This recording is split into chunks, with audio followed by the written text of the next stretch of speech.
The cabinet box now finished, it's time to work on the drawers. As you saw in my earlier steps, I had designed this cabinet to be 17-inch overall depth. And knowing that I inlaid the back panel, which was a full 3/4 inch thick panel, into the back of this cabinet for stability, that leaves me with 16 1/4 inch inside dimension for the drawer depth. That allowed me to use 16-inch slides, heavy duty, full extension, soft close drawer slides, so that I can now fit them in here very nicely, as you can see here. And I got enough room, about 3/8 or 1/2 inch for adjustability. To position the drawer slides, we now have to go back to the drawing and look at the dimensions of the drawer as far as a height is concerned.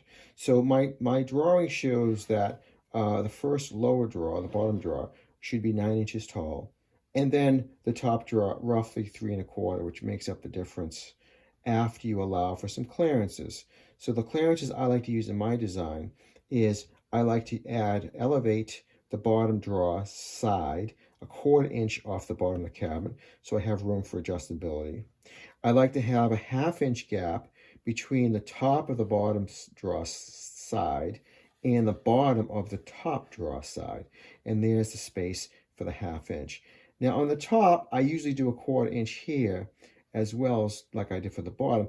But because this particular design has bolts that I'm going to be using with the bolt head in the bottom to attach the skirt of I want to give extra clearance to those bolts to clear the drawer sides. And I came down and allowed for 3/4 inch here for clearance. And this leaves the 3 1/4 inch drawer side height here for the top drawer.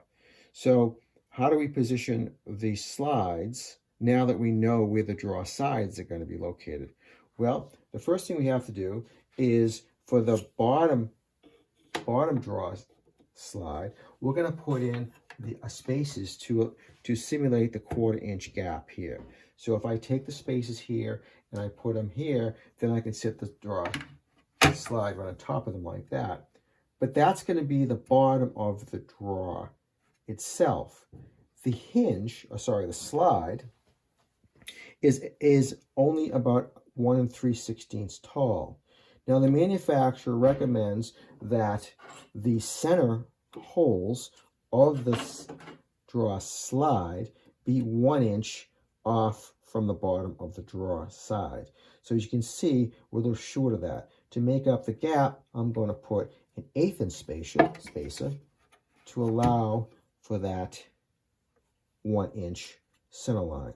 So now I have 1/4 for the drawer sides clearance, plus 1/8 to adjust the the slide to 1 inch above the bottom of the drawer side.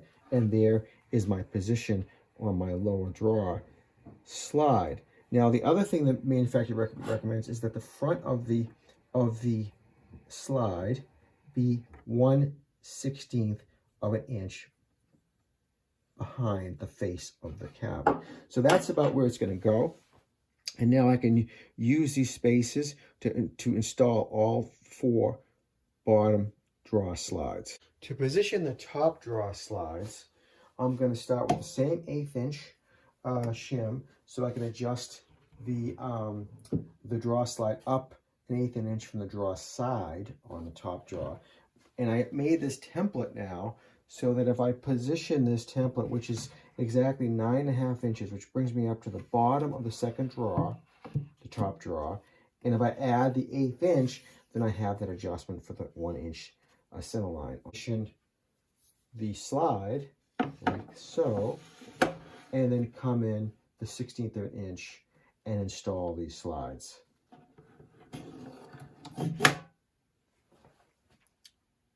To attach the slides to the cabinet sides, I'm not going to use the screws that came with the slides because they are flat head screws, number 6, I believe, or number 8 by 1/2 inch. And if you use these, you really don't get any adjustability.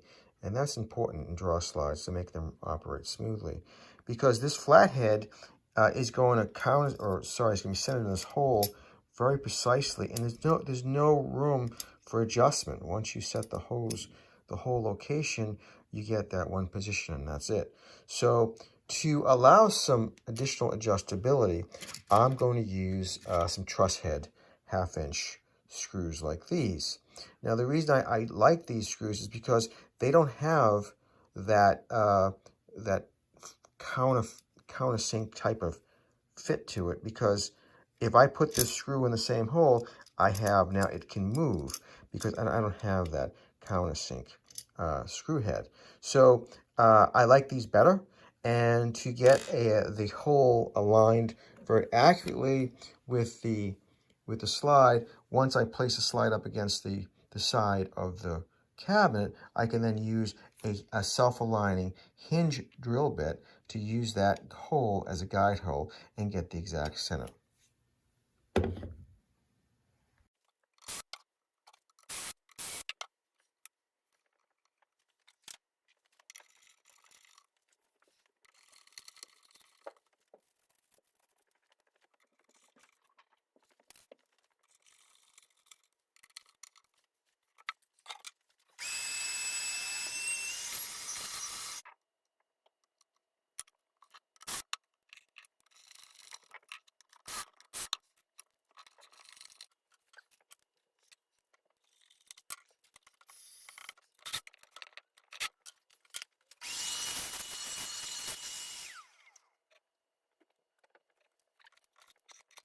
With the draw slides installed, now it's time to make the draws.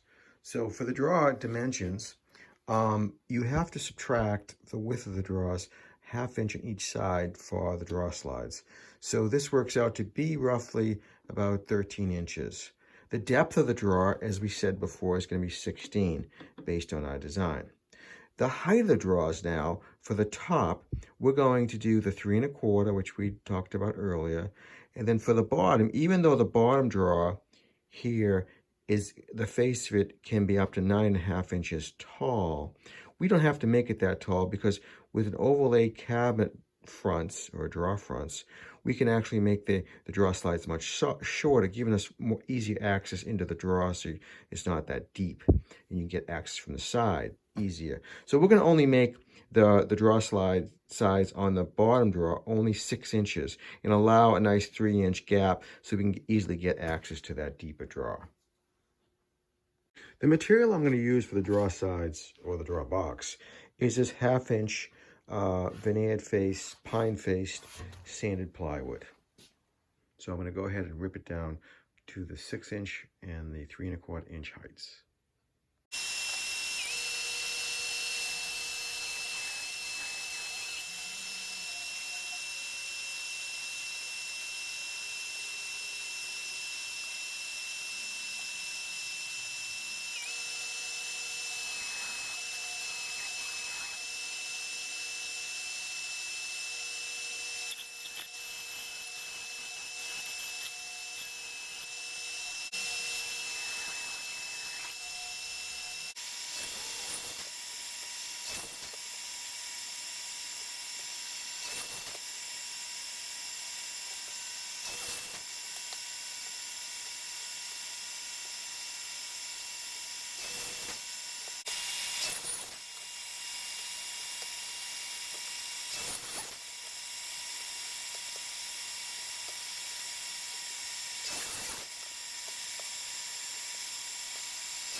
With the drawer sides all cut to size, now it's time to dado in a groove into the bottom of the drawer sides to accept the bottom of the drawer, a panel like that we're going to cut. And to do that, we need to, like before, measure the thickness of the panel with the calipers. We did that, and it comes out a little bit over 1/4 inch. So I come over to my table, and I look at my stacked dado calculator table here, and I see that 0.25 is just the 2 end blades of the dado. No chip is installed at all. But I need to go up to 0.27. So I'm going to add a 1/32 shim, and that'll get me right about to the the correct thickness or width of the dado. So I ran some test pieces. First I set up my table saw with the dado stack, just the two end cutters with the paper shim in the middle. And I ran a test piece like this a couple of times, made some small adjustments, and I came out with a very good fit now. As you can see, it is a nice fit on the panel. So we're going to go ahead and make those cuts in all of the drawer sides now.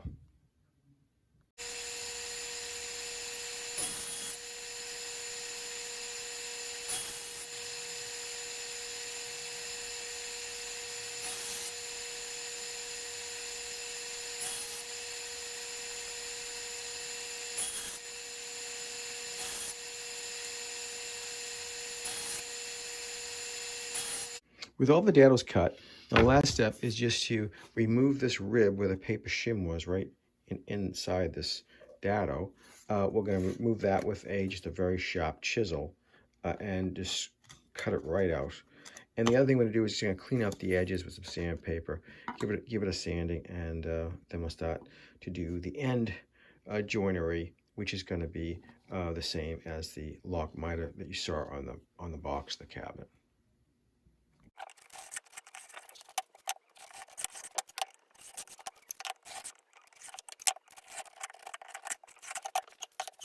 So I placed the drawer slides in their respective positions for all 4 drawers. And I marked now, like we did before, since we'll be doing these lock miter joints at each corner, it's important to set the order correctly. And these are drawers, so you'll be pulling them this way, and you want the lock miter to work in your favor. And when I say that, what I mean is you have to make sure that when you make the lock miter like this, that the locking portion is along the long edge of the drawer side and not vice versa. Because if it was like this, then as you can see, as you pull the drawer, the joint would naturally separate. So to prevent that from happening, we always do the fence side of the bit on the long portion of the drawer side. Okay, so we're going to go ahead and just like we did for the cabinet box itself, we're going to do all these corners with a lock miter joinery.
Now with all the corner joints done, with the lock miters all cut out, we are now going to cut the bottom of the drawers, which is going to be basically the inside drawer dimension plus 7/16 of an inch.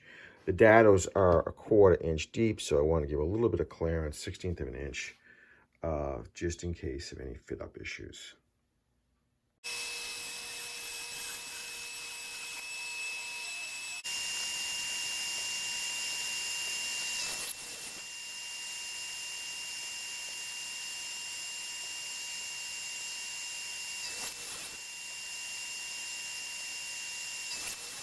With the panels all cut, now it's time to do one final sanding before we glue up the drawers.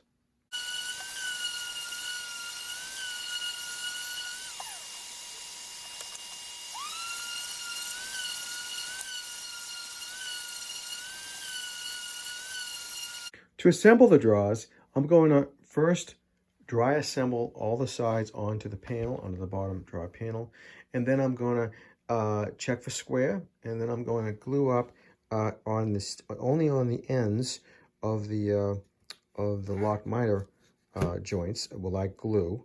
I'm not going to glue in the here because I want the panel to be floating, to give it any flexibility for the drawer so that the panel can grow or shrink.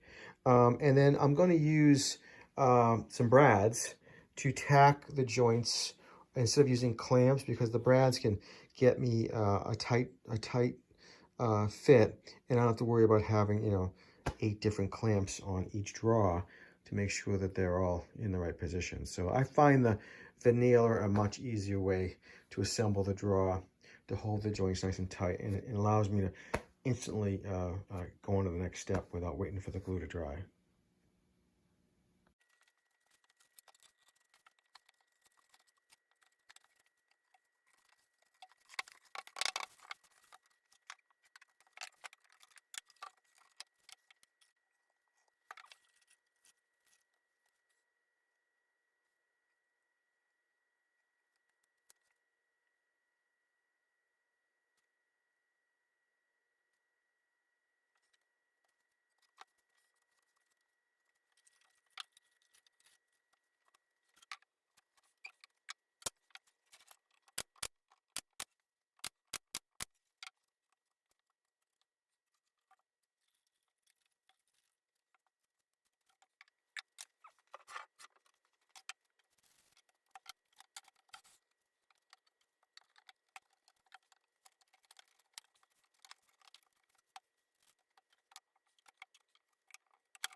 With the drawer boxes finished, we can now focus on cutting the drawer fronts. So it's going to be a full overlay design, and what that means is the drawer fronts are going to cover right up to the edge of the cabinet box. So we go to the measurement, we're going to go right to the edge of the cabinet box, to the center of the stiffening rib of this partition right here, minus 1/8 of an inch. So, sorry, 1/16 of an inch on each side of the center line, giving me 1/8 of an inch gap between the two drawer fronts. So that's going to determine the width, which works out to about 14 7/8 on both sides. And for the top drawer, what I did was I measured down 1/4 of an inch from the bottom of the hinge for the coverage of the box and the hinge. The slide. And so that works out to be about 5 inches. So the top drawers are going to be a 5-inch tall drawer face by 14 7/8. For the bottom, it's going to be just from the bottom of the cabinet up to 1/8 of an inch clearance to that bottom of the 5-inch drawer front size. So that leaves me about 9 3/4. So that's what we're going to go ahead and cut it out of just the same material, which is going to be the 3/4 inch birch face plywood.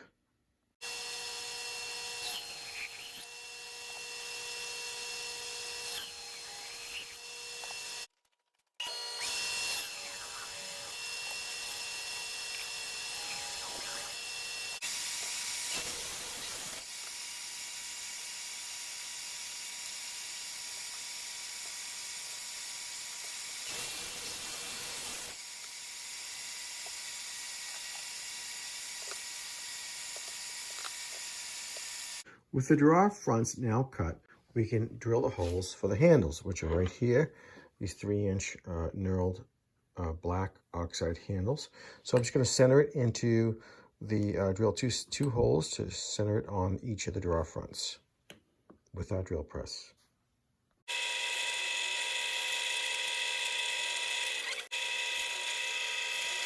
Another feature we're going to add to the drawer fronts is these soft plastic drawer front stops, so that the drawer fronts don't slap against the base of the cabinet base itself. So we're going to put these, we're going to set them 1/4 inch into each corner for the large drawers, and then we're just going to put them on the center line here for the smaller 5-inch drawer face. We're going to use a 3/16 drill bit. We're going to drill them from the back side of the drawer, and we're going to go down a little bit more than the depth of the actual drawer stop. To finish the drawers, I'm going to apply the finished banding to the top of the drawer edge and the banding to all 4 sides of the drawer fronts. So to begin that process, we're going to just do a rough sanding with like an 80 grit to get these surfaces, get any saw marks out of the surfaces and any deviations in the straightness before we apply the banding. The bottom side of the drawers, I'm not going to band because you're not going to see them. And I'll just do a sanding along with the rest of the sanding of the sides to finish up the drawers.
Now with the banding applied and all the surfaces sanded of the drawer fronts as well as the drawer boxes themselves, I'm going to now use a 1/4 inch round over bit here to ease all the edges and give a nice small curvature to all the sharp edges to make them non-sharp, to soften them somewhat.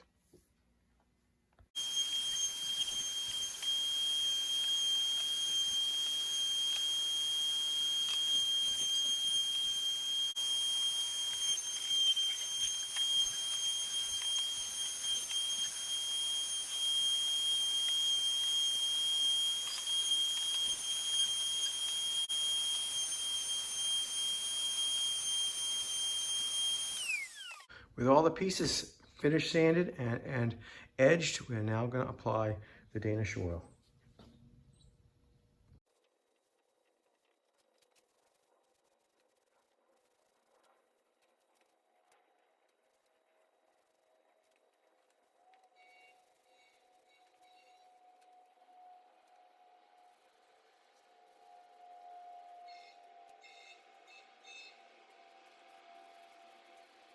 Okay, after waiting 15 minutes, I'm now gonna hand wipe the pieces and ignore that darkened night block in the middle. That's my wife. So that's not this project. Anyways, we're gonna go ahead and hand wipe the pieces now.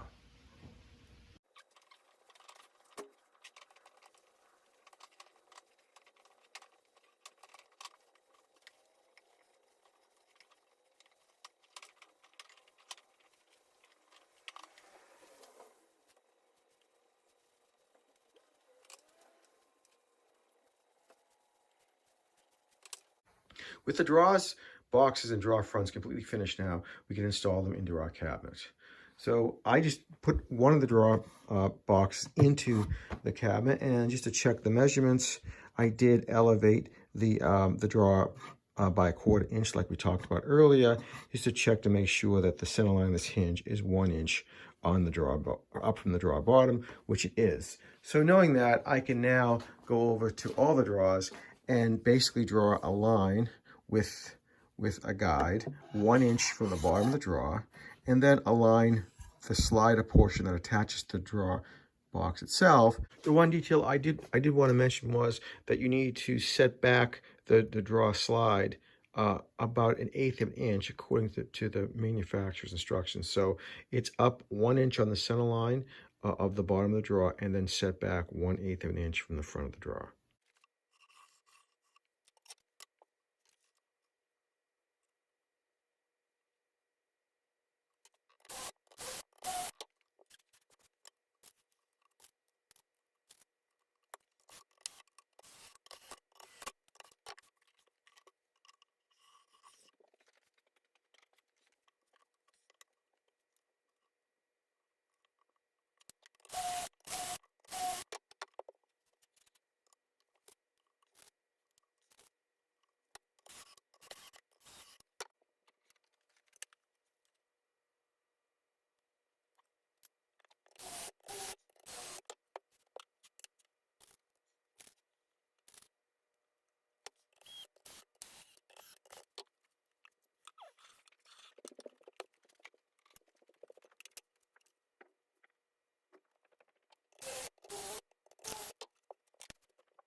Here are the drawers all installed.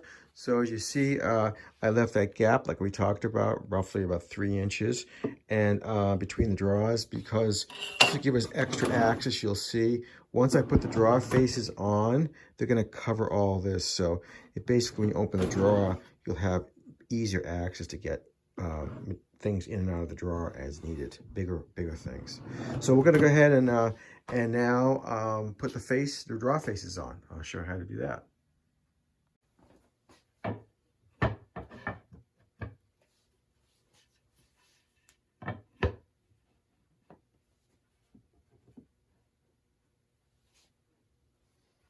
Okay, so with the drawer faces just placed on top of the cabinet, I'm now going to just line up the edges to get it nice and even, the side of the cabinet, like that.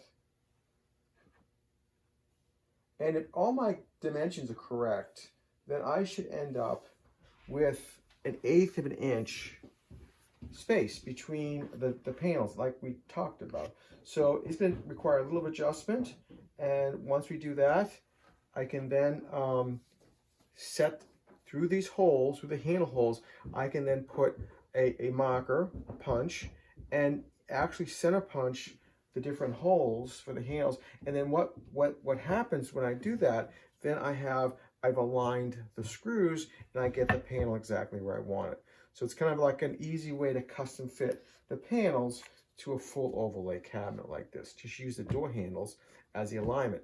Now, when I'm done with the door handles to align, then I'm going to put additional screws from the face, from the inside of the drawer up to secure the face to the drawer front to make sure it's nice and sturdy, and it won't just be relying on the door handles for the strength of holding the drawer front to the drawer box.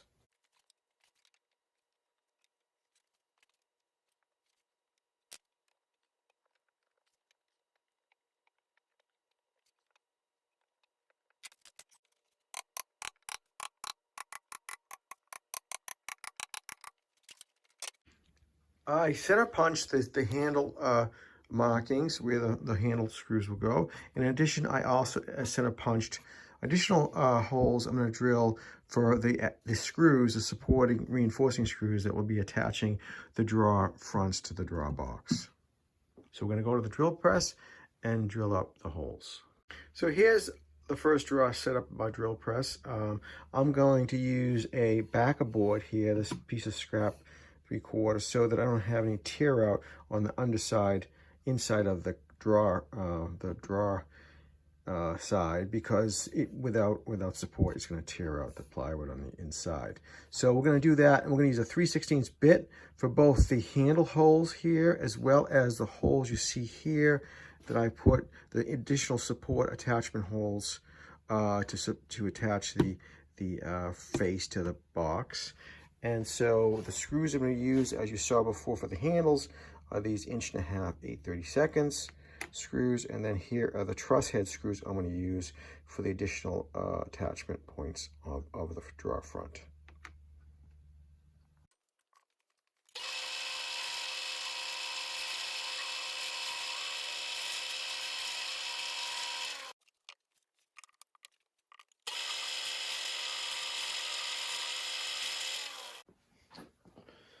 So we're going to install the soft bumpers now, which go into the holes we drilled, these 3/16 holes. These can be a little tricky, but you have to kind of twist them in. Sometimes they give you a hard time, other times they go right in. So the trick is to get them all the way down so that there's not any part of the shaft sticking up above the face of the drawer. So as you see, like that. So I find that screwing them in, even though there's a bob fitting there, you see the bob fitting, makes it more easy to install. Sometimes I do use like a lube, like a water-based lube to help me with this, but if I can do it without that, I'd prefer to keep the mess down.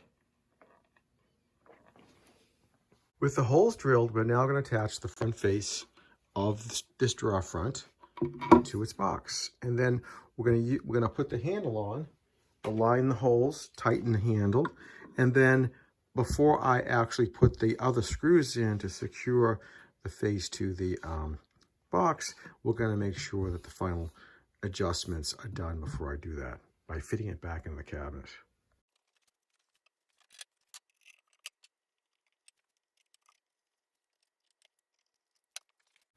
So I put the drawer fronts back on, as you saw, and I readjusted them a little bit on tightening these handles, and I got the lines just about perfect. All the edging, it looks good. So the gaps between the drawers look great. Now I'm going to put in the final screws to lock the cabinet, the drawer fronts in place, and to really secure them.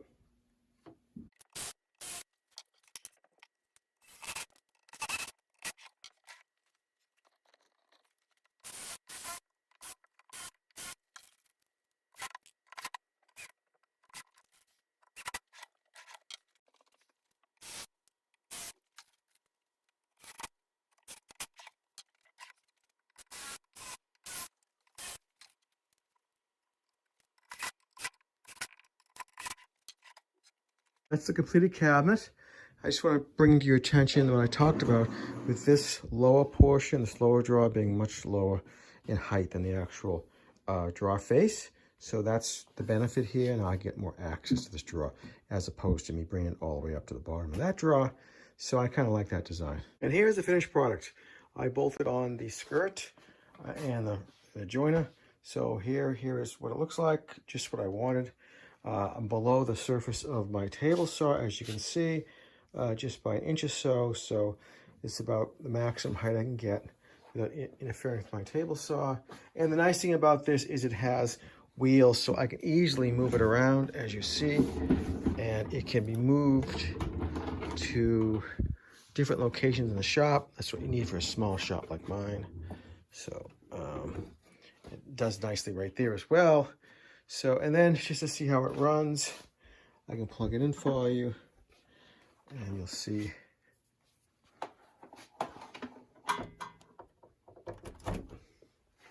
how it runs.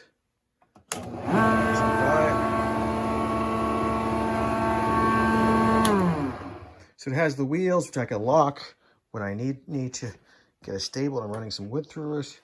And of course, there's some nice storage. You can see I already started filling up some of the drawers, wood chisels and some planes and things like that. So the sharpening equipment for the joiner knives. And an extra drawer. Again, yet to figure out what to put in there.